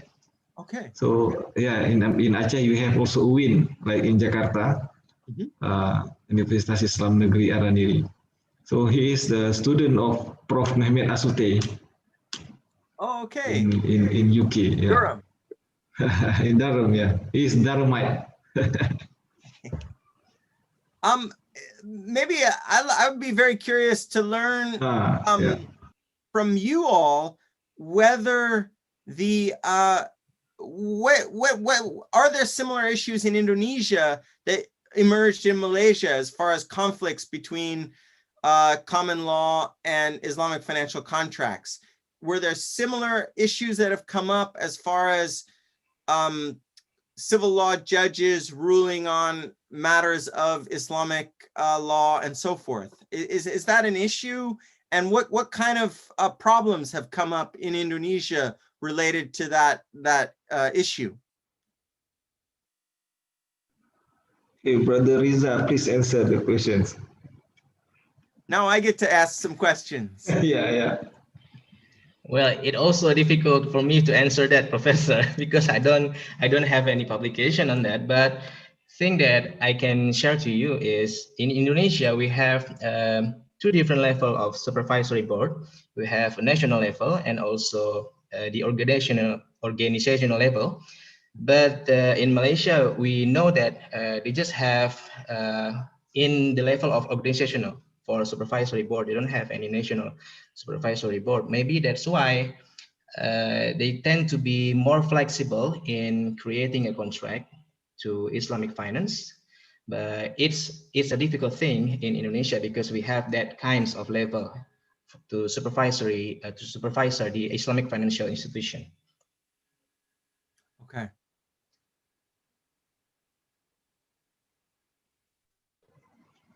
Thanks, Brother Riza. Okay, maybe any other questions from the participants? Yeah, Dr. Isra. Please. Okay, Bismillahirrahmanirrahim. Professor, I'm sorry, a bit late. My name is Rahmat Shah. I'm a bit late to join this program. I heard that you mentioned about the fractional reserve system where the banks lend the money out of the deposit. All right. So could you please elaborate more on the negative side of this? Are we taking for the long-term pain with the short-term gains, something like this? I heard also one of the failure of the Islamic bank so far in terms of the debt what they call Sharia compliance rather than Sharia based. So give your comments on this. Thank you. Okay, I'm not sure I got your entire question, but the first part of it I heard was some of the problems with fractional reserve banking. Yeah, do you think that is a problem? And what was the second part of the question? The second part, because the some of the pioneer in Islamic banking says that so far Islamic banking is too much on the Sharia compliance rather than doing Sharia based, which is equity based. Mm-hmm. I mean, maybe you already mentioned some in the part of your books, or maybe not. But I want you to give some more comment, please. Okay, yeah, no, that's a great question, important question. Well, I think this is obviously one of the. A lot of the book was framed by the 2008 crisis. Now it's already 12 years, and we're in a new crisis, in the COVID crisis. We're not in the global financial crisis anymore, and so we don't know what the response of Islamic finance will be to the COVID crisis. But at the time, in the 2010 to 2015, when I was doing the research, this was precisely the issue. And of course, I think fractional reserve banking, it shows a lot of there are definite problems with it. And one of the problems with fractional reserve banking is it's essentially facilitates leverage, because you can create money out of money. And that's what banks do, right? They take $1 on deposit or a rupiah on deposit, and they make 10 rupiah out of it. And I think that creates the possibility for investment, for economic growth, but it also, as we know, it creates volatility as well. And so, some of the efforts to reform fractional reserve banking, some of the changes that were proposed for the Basel arrangements, I think they show that there's an awareness that fractional reserve banking creates instability and creates volatility that can be very detrimental to economic stability. Now, the question is, and that critique actually emerges in things like that IMF white paper that I mentioned. In a sense, that is a testament to the realization that fractional reserve banking introduces a lot of risk into the system. And so I think, again, that's one of the things that Islamic finance offers. It offers a kind of alternative to conventional financial system based on fractional reserve banking and so forth. So that's why I was quite interested in Islamic finance, and particularly in those people that were advocating for an equity-based system as opposed to a debt-based system. The idea being that an equity-based system would put kind of natural brakes on fractional reserve banking and prevent leverage, the use of leverage, the widespread use of leverage in the conventional system.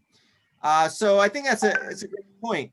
Now, your second part of your question about Sharia compliance versus Sharia based, this is kind of the non-technical way of addressing Mr. Muhammad Solehin's, is that how I pronounce it? Solehin? Solehin. His question earlier about the commodification of religion. Is Islamic finance just a kind of commodification of religion, or is it an authentic transformation of how we practice our economic and commercial lives? So, what are we actually addressing here? Well, I think, obviously, I think the Sharia-based system, it offers a more clearly authentic alternative to conventional finance. Now, the interesting question is, how will the market respond, right? You need people. The problem that Islamic finance has and has always had is, will people pay a kind of economic premium for a more religiously authentic system? And that's the central tension that we find in Islamic finance. Now, I think one of the things that we're going to have to start thinking about is, as you exactly say, like we have to start thinking not in the short term, right? That the problem with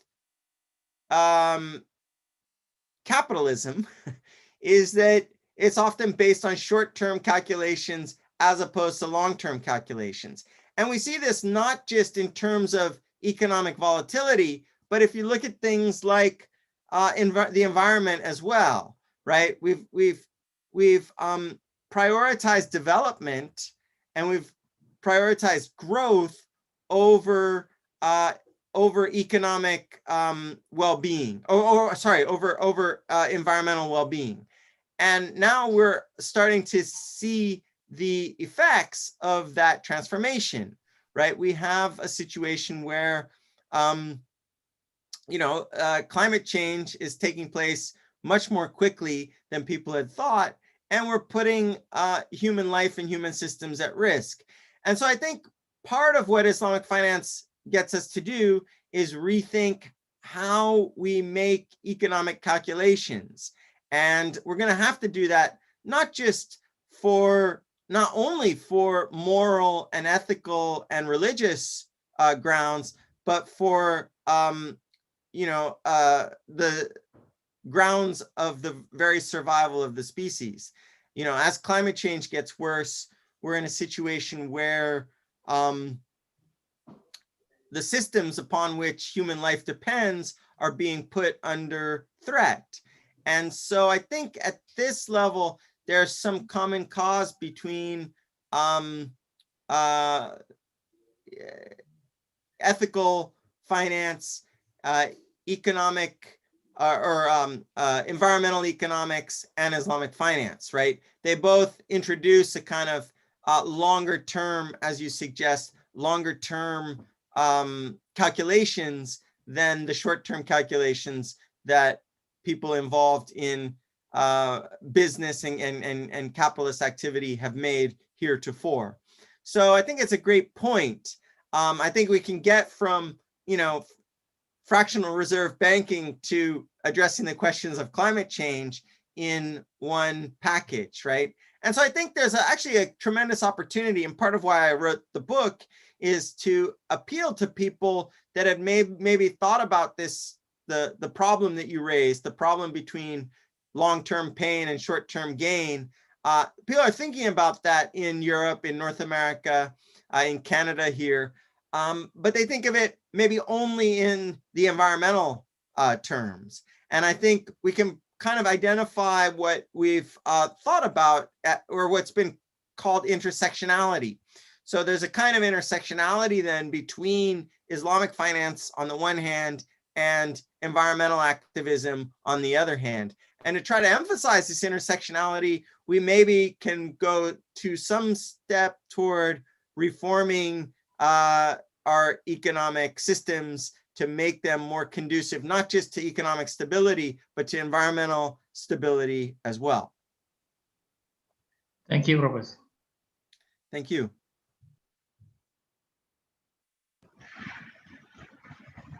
Okay, thank you, Prof. Daromir. Thank you, Brother Dr. Isra Ahmad Shah. So he is also from UK, graduated from Markfield Institute of Higher Education, MIHE, Prof. Daromir. He is our senior in UIN Araniri, Banda Aceh. Okay, I think, because the time is also 10 o'clock now in Indonesia. So it is quite late at night. Yeah. So maybe before we stop, let me ask Brother Nurizal to give us concluding remarks for these sessions, and then followed by Prof. Daromir also. Please give us also some concluding remarks. Okay, please, Brother Nurizal. Yeah, thank you very much, Professor Hafaz and Professor Daromir.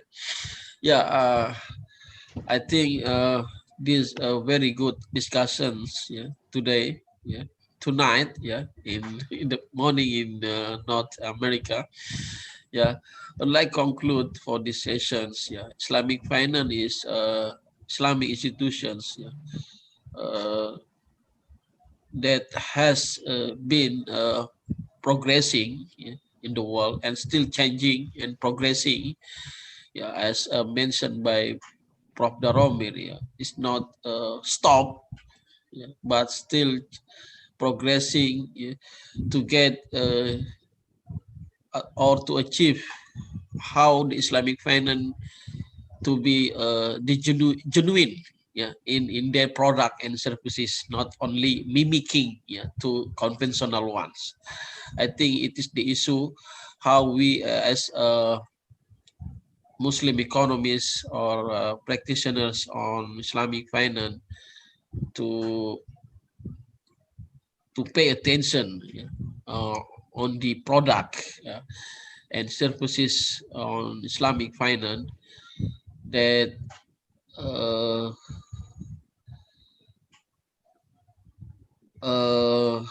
independent, yeah, that is that are independent from conventional one. As we know, as we discussed today, we still focusing on debt based product rather than equity based, and then hopefully we can go to equity based product as established by the early Muslim economists like Najatul Siddiqui, with his first publication, the free interest bank, and other publication related to the first establishment of Islamic banking in the world. So that is my conclusion. We need still reformation to Islamic finance in Indonesia, Malaysia, and generally in global. Thank you, Prof. Well, thank you very much. Yeah, no, I think you make some really important points. And actually, I'd like to thank Professor Hafas for organizing this forum. And I'd like to thank everyone for attending it. I'm really thrilled to see so many people interested in this topic and in my work in Indonesia. And hopefully at some point in the future, I'll be able to come, maybe after COVID is over, I'll be able to come back to Indonesia and present some of this work in person. We'll see. I think you raise a really good point. Yeah, inshallah. You raise a really good point. And I think, in many respects, this is the central tension in Islamic finance. How do you move from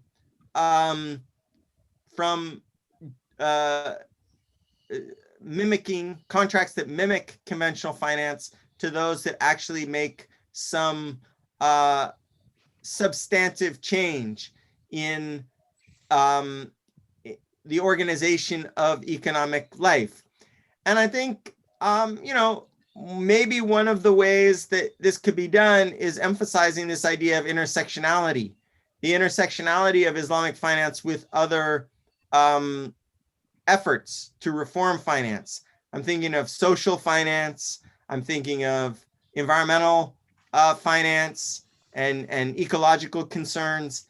And I think there is a real, I think after 2008, there is a realization that something is deeply wrong with the current structure of the global economy, right? There are profound problems. And, the people that have most of the influence over how the economy is organized don't have much of an incentive to change it. They have an incentive to maintain the status quo.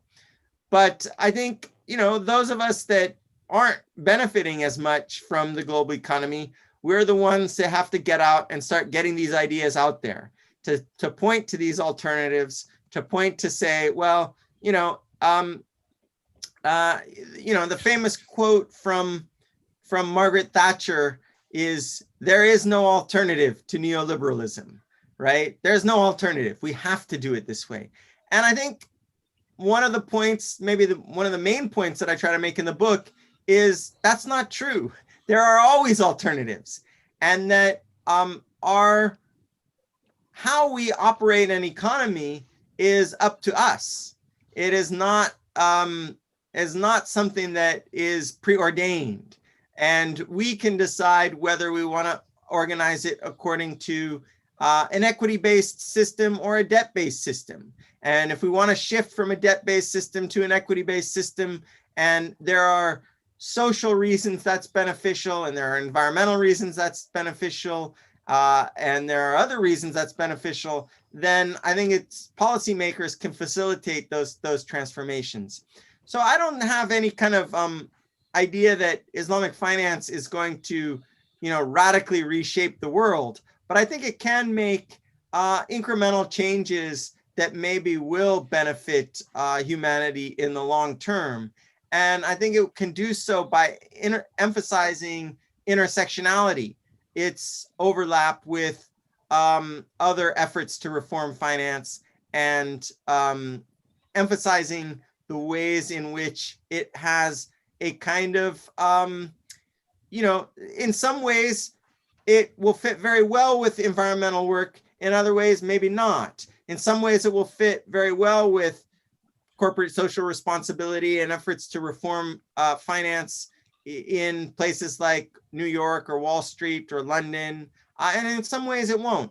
One of the groups that I'm working with now in a new research project on the anthropology of money is called Positive Money. They're based in the UK. And as I've been working with them, I find, many of the arguments and what their basic intervention is, they want to make a kind of, basically they want to introduce the Chicago plan, the new Chicago plan, and make the monetary system in Great Britain 100% state-issued money. So they want to outlaw or prohibit the ability of commercial banks to create money. And so one of the things that I've focused on there is to show them, hey, some of what you guys are doing is actually has an affinity with what people in Islamic finance are doing. And look at what Islamic finance experts are quoting the new Chicago plan. You all want to make a kind of 100% state-issued currency. I think there's a sort of intersectionality there between these two efforts at reform.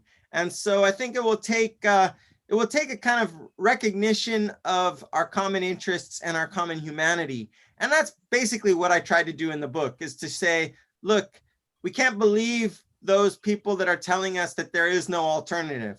There are always alternatives. There are always other ways of doing things.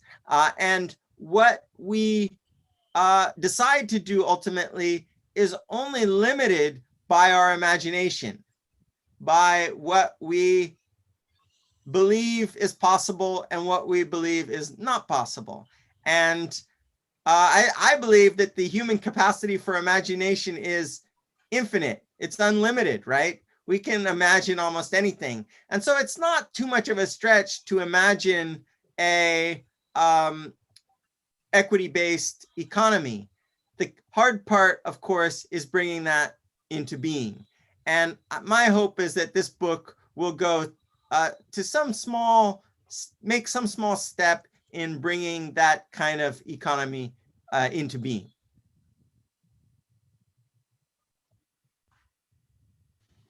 Okay, thank you very much, Prof. Daromir. I think that is the spirit to show that there is always an alternative, especially to the neoliberalism and Islamic economy or Islamic finance, that alternative.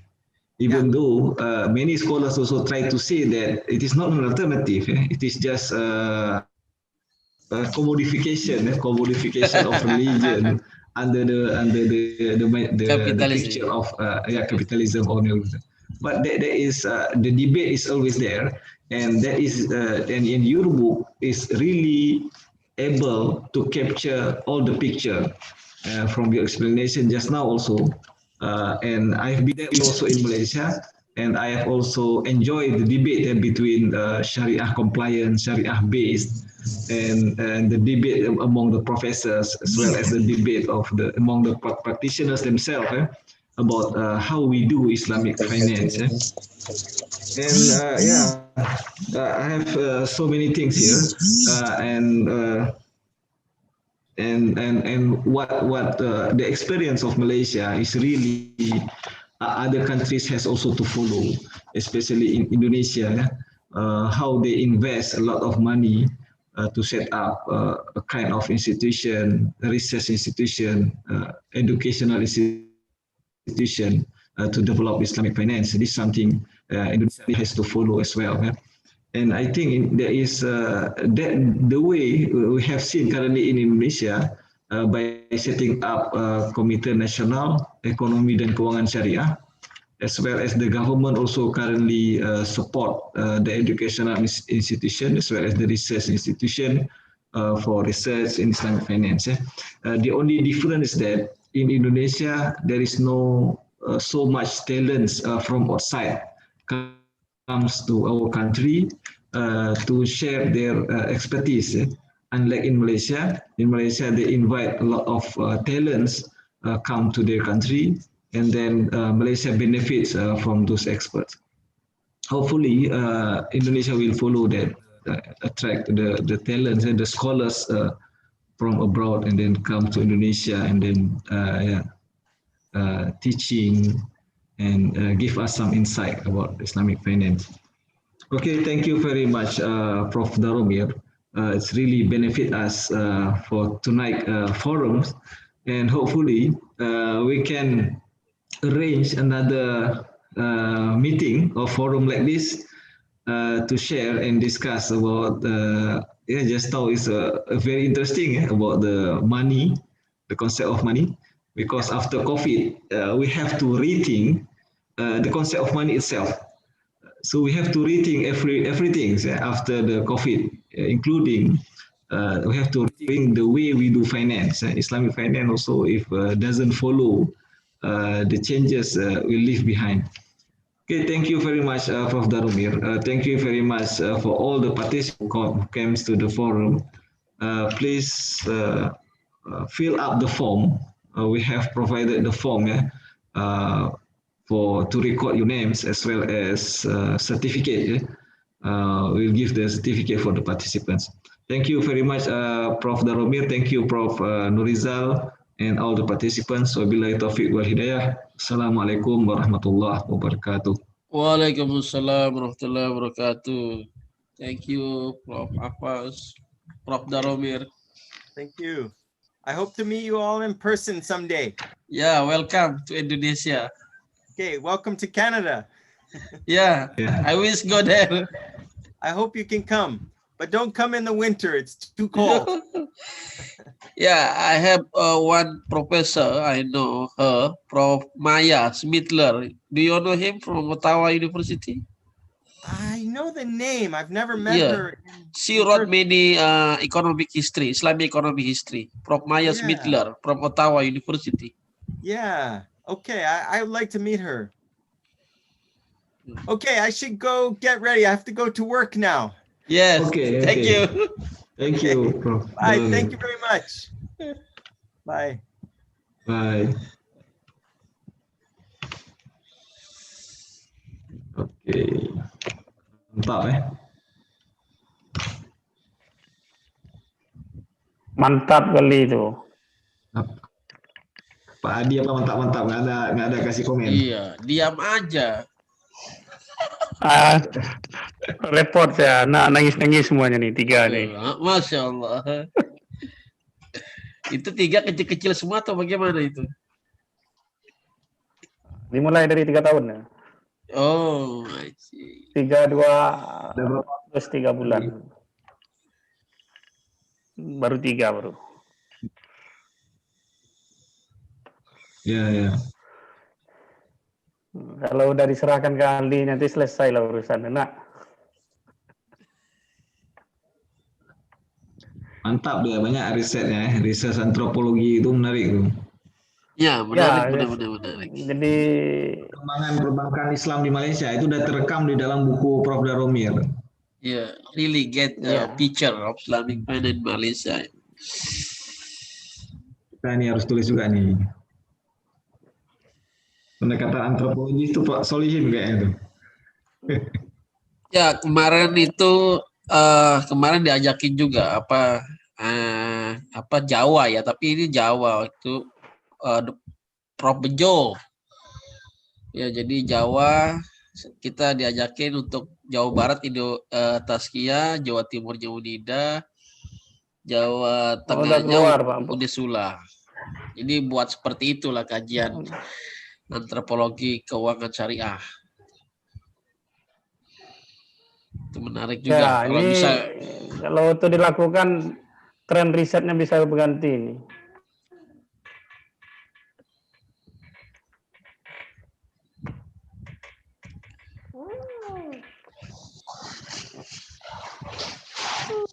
Oke, Prof. Abbas, saya Ade, aneh pamit ya.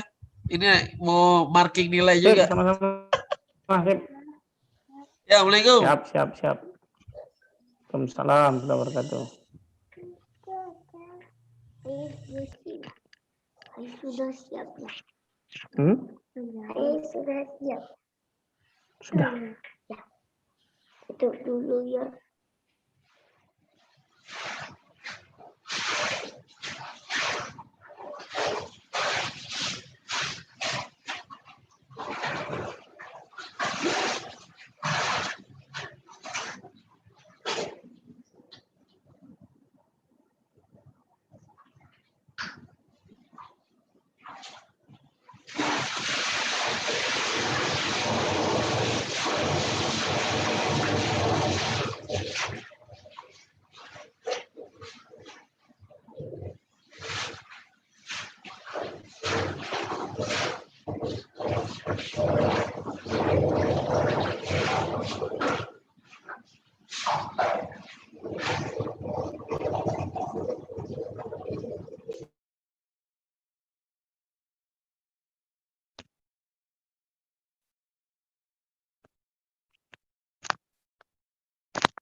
Oke, Pak Pas. Ayah sudah siap nomornya.